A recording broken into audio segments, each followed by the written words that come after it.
dedicated I was and how they should all be more like me and all these qualities that I had. And I actually saw my coach maybe like 5 years ago now, but way more than 10 years later. And he tells me that even now he still tells all of the new classes coming in, like how dedicated you can be. And he always brings me up as a story.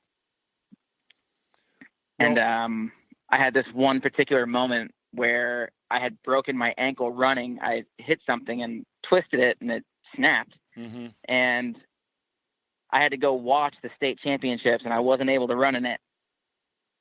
And I went into the bathroom in the porta potty and I cut my cast off.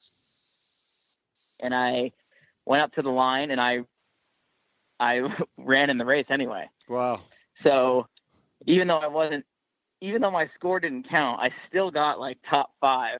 Wow. And I remember my coach went to the porta potties that were there and he saw this cast like ripped apart all over the ground and like all the signatures and stuff that were on it. He's like, "That's Ryan's cast. I know it." And he ran over to the start when it was getting ready to shoot off. And he saw me on the line. We made eye contact right before. And I just like looked at him and smiled. I was like, "I'm fucking running," you know? And I did the race. And that's the story he tells everybody all the time about dedication and stuff like that. So I love it.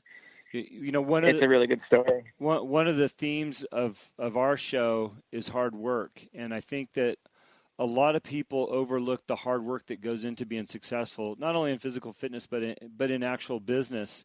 You know, it's those hours that you put in that most people aren't willing to. And you talk about getting up at 4 a.m. as a student to get extra mileage in running and building that foundation is absolutely incredible. I learned at an early age in wrestling, if we did summer camps as wrestlers, we'd always come back the next year and kick everybody's butt because we got extra time, you know, and very impressed with your early ability to be a hard worker and have that type of passion for what you do. So, yeah, wrestlers are another good breed there. Not to bounce all over the place, but I understand you spent some time as a homeless person. Maybe you can tell us a little bit about that because I find it very interesting knowing that you're on a 7-figure income now. Yeah, so basically how that happened was, I started getting into all the CrossFit stuff, and I just was deciding that, eventually I would own a gym one day, and after I was done being an athlete, and I was going to move out to California because that's where all the Navy SEALs are, because that was what I was thinking about doing. But then also that's where all the CrossFit stuff was kind of coming up. It all started in California, and this is where all the best athletes were, all the best gyms, and this is where all the military stuff was going on. I was like, California is where I want to be. So I moved out to work at this gym in San Diego, and they were going to let me be the manager, and I was going to make all of the workouts and run the gym, and I was so excited, and I did. And after a few months, I was like, this is not what I signed up for. Like, me and the owner, we keep butting heads, and I didn't like what I was doing anymore, and I just didn't believe in the gym and the philosophy around the gym. And a lot of the reasons that I was there are no longer really part of the deal anymore. So I quit. And I was like, it's not going to be a big deal. I'm a great athlete. I can go to any of these other gyms and I should be able to get a job, no problem. And I realized real quick that it wasn't really working that way. Like, CrossFit was still new and there wasn't a whole bunch of gyms like there is right now. And every time you'd go to one, they'd be like, we only hire people that we know. We don't personally know you. So I want to say I had like $5,000 saved. And my rent was like $900 a month. Mm-hmm. And after about three months, I realized I wasn't going to be able to stay in my apartment anymore. And I was like, I don't know what I'm going to do. So I started asking people in the gym if they knew any jobs I could get. For those 3 months that I burned out of my money, I was applying for everything, everywhere. I went to every gym. I went to the colleges and asked if I could, help out with strength conditioning work, like everything. And I had this Olympic resume. I had a degree from University of Utah, 2 degrees, and I had an amazing resume. Having the helicopter pilot on there is obviously lets you know that I'm smart. I can do anything. And a lot of times people just say you're overqualified, or, we don't know you, or something like that. And it just eventually got to the point where I just started sleeping in my car and I didn't really tell anybody. Mm-hmm. I was hanging out with my friends still. I was only in my car for probably around a weekish. Yeah. But eventually someone in the gym was like, hey, like, we know that you're not really doing okay and everything. So, there's this girl, she's a nurse and she's not really home all that much. And she said that you can sleep on her couch. And I was like, all right, well, maybe I'll have to do that. But it was really awkward because I didn't know this girl at all. I'd never talked to her at all, but she just saw me. She had saw me in the gym and she knew that I was a good person. And she's like, wanted to help me out. And I wound up staying on this girl's couch who I didn't even know for 4 months. Wow. It was brutal. After a month, I felt like she was kind of like, this kid's got to go type of thing. But I couldn't go. I didn't know what to do. You didn't have anywhere. And I had nowhere to go, nothing to do. And I kept kind of staying in the CrossFit stuff and competing. And there was no money to be made at the time. Like, people were not making money in the sport. And I kept working out and training for these events, even though I knew I wasn't going to make any money. But for some reason, there was something about it. I was like, I can't leave this sport. Like, I just know this is my future. And I just kept chipping away at it. And eventually this big competition came up and everybody in the gym was like, you have to go to it. And they all kind of pitched in and helped me pay for this event, which was $200, which I did not have. And I went and I got second place with all the best athletes in the world. And keep in mind, before then, I had never been to a huge competition. Mm-hmm. So for everybody to see me show up as this homeless kid, which everybody knew I was like a homeless person. Like, I didn't have anything. I wasn't wearing shoes most of the time. I was always barefoot working out. All of a sudden I get second place, and 10 of these guys in the top 10 had been to world championships and gotten top 3 in the world, at any given point in time. So to beat all of them was insane. These are the top YouTube people, they were everywhere. And all of a sudden, as soon as that happened to me, my life changed completely. And I just had all these different options of things I could do. I could go work at this gym because these people really wanted me to be there. And I got this sponsorship from some protein company and some clothing company. And before I knew it, money really wasn't an issue. I wasn't making a lot, but I wasn't poor anymore. I could go rent a place, a place and with a roommate and such. And I could pay for gas for my car and I could go buy food. And I was totally fine with that. Yeah. And that was kind of the whole stint of all of that. But it was definitely not something I planned on doing. And I think the first thing that happened after I got back on my feet was I was like, hey, you need to save enough money that if this ever happens again, that you can float yourself for a while. So I have this small insecurity in my life, even still now, making, 7 figures now. I'm like, well, I have to have this much money saved right now, just in case everything goes away. And I'm it's this really small thing that I always have in the back of my head all the time. I think I'm always thinking that it could happen again. And I'm like, well, not if I have this much money saved. Yeah. So I'm always thinking that. You're prepared.